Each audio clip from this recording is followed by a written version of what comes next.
Yeah, man, he's a good young kid. So that's yeah, a that's it rookie for the card to draft. pick up right there. I bet you can get that for pretty cheap. Let's see. I don't know. You're into cards? You sell cards? I used to do baseball, but I've been looking into it recently because I feel like that's like a big market right now. man, that's such a long game, though. Yeah. Though you gotta wait. You gotta wait for them to like retire and go to the Hall of Fame for stuff I like mean, that. you can, but like you can flip stuff. No, because what you could do is just like, you pick up a rookie card, you feel good about them. I mean, look at the return people have gotten on like Lamar Jackson and everything after that MVP year season. If you feel like he's not going to do good next year and he's going to get figured out, you sell it for high. And then this year, he's probably not going to play. This year, he's not playing as well as he did last year. So at the end of this year, it's not going to be as much as it was beginning of this year. All right. So what you guys are saying, we got Corey Seager who won MVP, right? And I have a Corey Seager baseball card sitting right there. And how much you think I could get for that? What, $5-10? I don't know. You got probably. No, it's got to be an actual. Bro. It's got to be graded. It's got to be an actual rookie card. Like, I don't know if you got to act. Well, it's all about, when you're selling stuff, it's all about like availability, right? Scarcity. So like if these cards are available and they've printed like tens of thousands of them. Well, it's also what's important is the grade of the card, because you have it's from a 9 to 10 scale. Package. Is it a rookie card though? How do you get it graded? It's there's two companies. It's dude, you can look at all this on StockX. You got StockX app? Yeah. You can look at all that right there. Yeah. Look, you can look at all that. I'm telling you, sports cards are like the new wave. Like all the people that are doing the sneaker shit, they're moving to sports cards because there's more money in it, and there's more inventory. It's more like a stock market type of thing over there in baseball cards, especially baseball, and basketball's been on the rise. Football's a little iffy because there's a lot of injuries, but like basketball and baseball is like kind of where it's at, and it has to be rookies. Like nobody wants anything that isn't a rookie. I don't know. Wow. I feel like it's the same thing with sneakers. I mean, JoJo knows about the sneaker. It's game. Not even close though. I mean, the scale of cards is way higher than sneakers. I mean, you can easily, like, if you invest right, you can easily make over $100,000 in like one sale. Are you talking about like people buying in bulk, or you do not people buying individual cards? If people are buying in bulk, like just a batch. Yeah, like you can buy like 10 LeBron rookies, like perfect condition. LeBron wins another chip, it rises up in price, and you can sell it and make a couple thousand. I don't know how much they're going for now. But I mean, there's like basketball and baseball cards that are going out there for like 15. I mean, sneakers don't even get close to that. I mean, what's the most expensive sneaker now? The markup. I mean, if they're not rookie cards, then you're not really making any money off it then. And then people are buying like 20, 30 cards at a time. Yeah, like you want... I can't... Let me pull it up. Like for baseball, I know you got Bowman, you got Topps, you know what I mean? There are different brands. Upper Deck. PSA. Yeah. But so, like, which other ones are more valuable? I know the Bauman ones go for a lot. The big ones. Well, there's two main ones that people want. I think the big one is PSA. I'm still trying to learn it. Let me look at it now. I actually got it up. I know but like eBay and like StockX. Now with StockX really happening, like for example, this is a Jimmy Butler. Like this is a Panini. That's the word. And then the company that grades it. Panini? Hey, Panini, don't you be a meanie. Yeah, so the company that grades it, there's two types of grades. There's BGS and there's PSA. Those are like the two main companies people grade. All right, like, I've seen the PSA. But like, this is the Jimmy Butler. Ricky. So how much is the markup? How's it going for? That latest sale goes for $600. That latest sale is $600. That's crazy. That's got to be so. Oh my god, who's buying that? How much inventory they got on that? Yeah, but these are all investments. I mean, you buy that now. Jimmy Butler wins 2 chips. Like that's probably doubles price. Yeah, it's all about knowing sports. It's kind of like I said, it's like the stock market, except businesses. You're buying a horse, or you're betting on a bunch of baseball cards still in the packaging, right? Is it worth it to open it now or just wait like 20 years? No, you want to open the package to see what it is. Oh wait, you're talking about Like you already know what it is? Also, because they do like the packs that you can buy. No, and it's kind of like a gamble. Packs. It's like they're like 7 cards in there. I have about 30 packs of baseball cards. Open them up and see what you get. Bowman, like 75th anniversary or something. Yeah, I don't know. The big ones are like these paninis, and it's like, you know what? Now we're on the topic. You're gonna grab them now. I got some scattered like Marlins, the inaugural Marlins cards, but they're scattered. They're not even. Here we go. If I had to guess, they're honestly not worth anything. Yo, look at this. What brand is that? Baseball card. Those are just random teams, or that's just random players, right? It's Topps. I got a mix between Topps and Bowman. Where'd you get that at? I know. I do know the big brands you want. When I used to work for the Marlins, you know what I mean. You had access to certain things. How many bobbleheads do you have for the Marlins? That's a topic for another day. I have so many. Look at the latest sale for this Kawhi Leonard. In every corner of the apartment. Kawhi Leonard 2000. What is that? I see 4 numbers. What is that? That's 2000. Oh man, that sold for 2000. Bro. That's telling you it's sold already. It's not even on the market. Yeah, that was the last sale. The last sale sold for 2000. It was a PSA graded 10, which means it's a perfect card, like perfect condition. Wow. They just bought that for. And you can look at all the latest sales, and you'll see like anything. It drops kind of drastically after 9, but you can buy like 8s and 9s, and there's like a whole market for like the lower ones. So these are all 10s. And if you see like these 10s, they're going for 2,000-3,000, and that's crazy. Then that 8 is the grade 8 is going for 500. But there's people that like they work like the 8s and 7s and like make a couple $100 and stuff like that. But then when you start talking about the big money, you're talking about like 9s and 10s. All right, yo. So tell me this, right? Straight out of Miami, I got a Ivan Rodriguez Florida Marlins card. There you go, a legend. See, he played for 1 year. As a rookie? No, Marlins. Nah, I mean it's the card right here. No one cares if it's not a rookie. No one cares.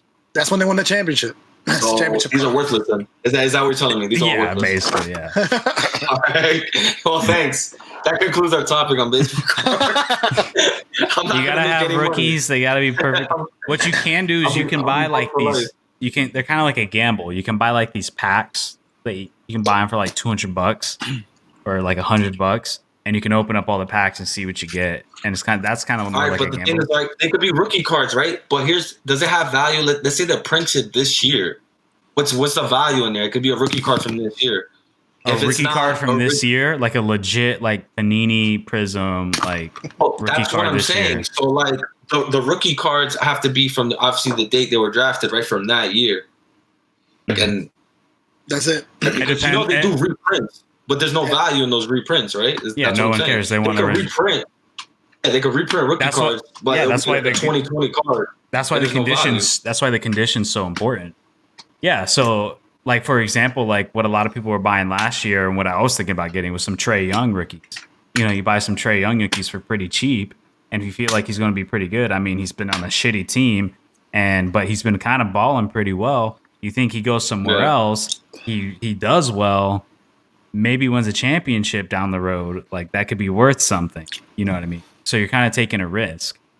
And that's where that's why basketball and baseball, like those are like the best margins because those guys have such long careers. So there's more opportunity for them to get stuff. What makes football really weird is unless you're talking about like Tom Brady, Aaron Rodgers, like unless you're talking about like good people, or like I said, like Lamar Jackson's. I think he, before going into last year's season, before his MVP year season, I think you could buy his card for $30. I think at the end of that season, they were worth 150.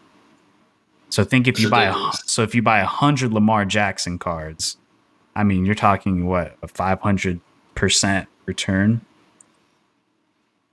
There's serious money. Like, and you're starting to see a lot of like I said, a lot of the sneaker kids, they're going to baseball sports cards because sports cards are on the rise.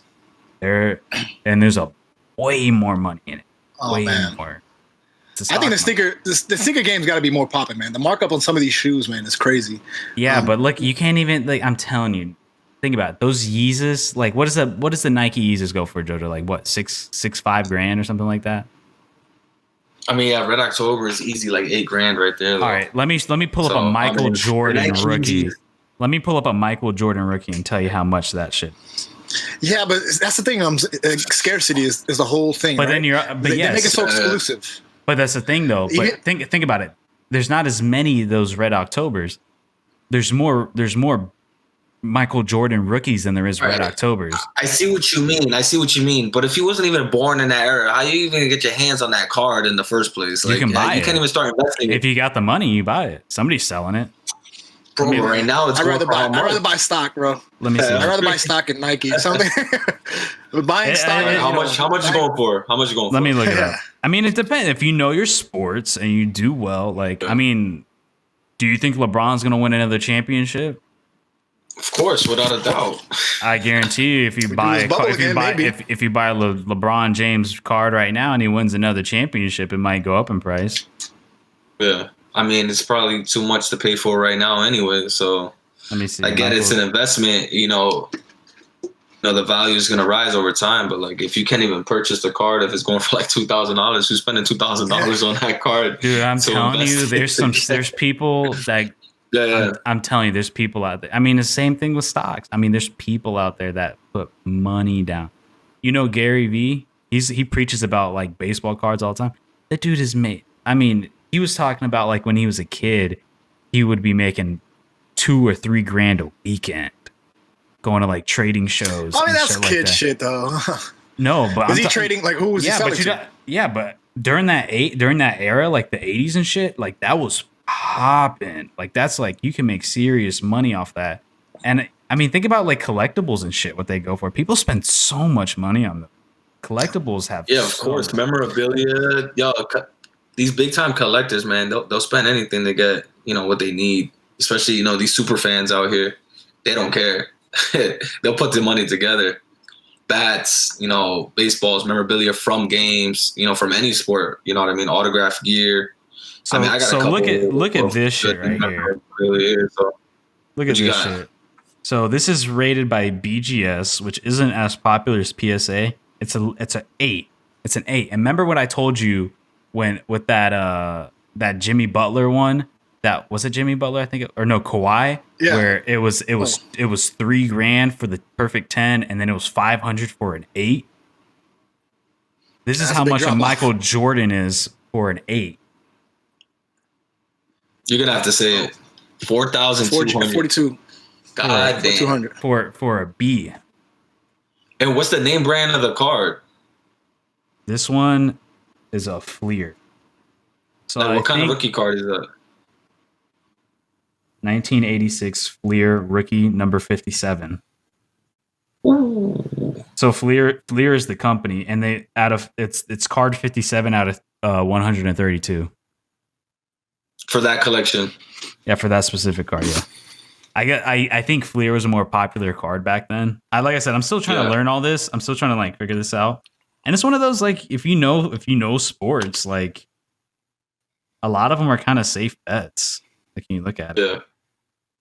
But like, all right, so what's going to be your next investment? Let us know. There's another Michael Jordan one. Give us the Julian guarantee. Bro, there's another Michael Jordan one rated at 8.5 by BGS. It sold for $6,500. Yeah, the Last Dance and everything. It brought all this hype around Michael Jordan. True these too. Come on. No, I agree. I'm just saying, like, that's why these recently sold prices. You got documentaries and stuff. People get their blood rushing in them. They're like, "Yo, I need this. Like, I need to get that." But these were high before that. But I wouldn't. I'm not denying that it probably boosted it a little bit. I'm actually looking at it now. It looked like it did rise a little bit. Like in August, the BGS 8.5 went for $6,500. Like, damn. All right, so give us the guarantee. Who you got next? Where should I put my money, Julian? Tell me. Give us the next card we should invest in. Right? Who we got? Mr. Sports Analyst. Dude, I've honestly really been thinking about Trae Young. I would really say Trae Young. I've been really thinking about it. Like Trae Young? Or you can say Zion too. I mean that's. I was thinking Zion initially. You can get that for pretty cheap. I mean, think about it. Zion. Zion's probably going for maybe 30, 40 bucks. Who knows? 5 years from now, that shit could be worth like $5,000. We'll see. $2,000. Listen. Greg Oden was a bust, so we'll see what happens with this guy's career. Yo, I Greg feel Oden like was a bust. Julian put his money into Greg Oden cards. He lost. How much is that Greg Oden going for? Look at that. Look up an 8. An 8 for Greg Oden. That should probably go for 50 cents. Might as well get. So for right now, Zion Williamson 2019 Panini Prism rookie card number 248. Last sale, perfect 10 was $560. $560. All right. So here's the thing. I understand the rookie cards. It's just like, for me, it's like which companies to buy from. Like which ones are more legit. I think currently to buy these cards. Currently, you want to get Panini. Like almost all these cards are Panini. All right. So Panini for any sport or just basketball? Probably any sport, honestly. Like Panini Prisms. I'm sure they sell more than Yeah, like Panini Prisms are like the perfect. Like that's like those are the ones. Panini Prism rookies. I'm not like deep enough into like know about like. Unless you got like the, the more low key ones. Like I said, I'm still learning and figuring it out. But like I do know like the big ticket ones. And I'm gonna have you resell them for me. All right, and you get a 15%. That whole stack is probably like $5. Like they don't just give those for free. Like no, honestly, I looked up the Mookie Betts card I have right here from Boston. And this is Bowman, correction, with tops. $5 off this one card alone. I think with tops, I think tops, from what I understand, I'm not 100%, so don't quote me on this, but I think tops used to be the shit back in the day. But I think from what I've heard, like in the 90s, the sports card industry really took a hit because in the 80s, it was really popular. So, no, I take that back. It wasn't in the 90s is when it really popped off. And then in the early 2000s, those companies, they wanted to capitalize. And so they started making more and more cards. And then it got to the point where it got so saturated with cards that that 2000 era, like you could, that was when they first, like, I guess you could, it really like messed with the whole industry. So now it's starting to slowly bounce back from that. And I think Topps is one of the reasons because of that, because they release so many cards. That's from what I understand. Yeah. Damn. But I do know for a fact that I heard that the 2000s was a dry period because too many cards. And that's what I was telling you. Like sneakers don't even compare. Like, I mean, and then also, I mean, think about it, just a stack of fucking cards like that can be $15K easy. And this even one card alone can be $15K. I mean, I think I took enough financial advice from the Jacksonville fan over here. So, all right, we're gonna get into some NBA free agency here. But yo, that was actually very informative, dope. I hope my cards are worth something. I'm gonna have to start opening them up. You never know. I get that rookie card, you're gonna be mad at me. And mind you, everybody listening, everybody listening, I am a dumbass. I don't know that much about these. I'm learning these, so don't quote me on this. I am stupid. He said Trae Young. Trae Young. The money's Trae Young guaranteed. Trae Young. He said Trae Young is going to the Hall of Fame. That's what I heard him say. Buy low right now. Buy Trae Young. $100. $100 Trae Young card. Hold it for 6 years. Yo, so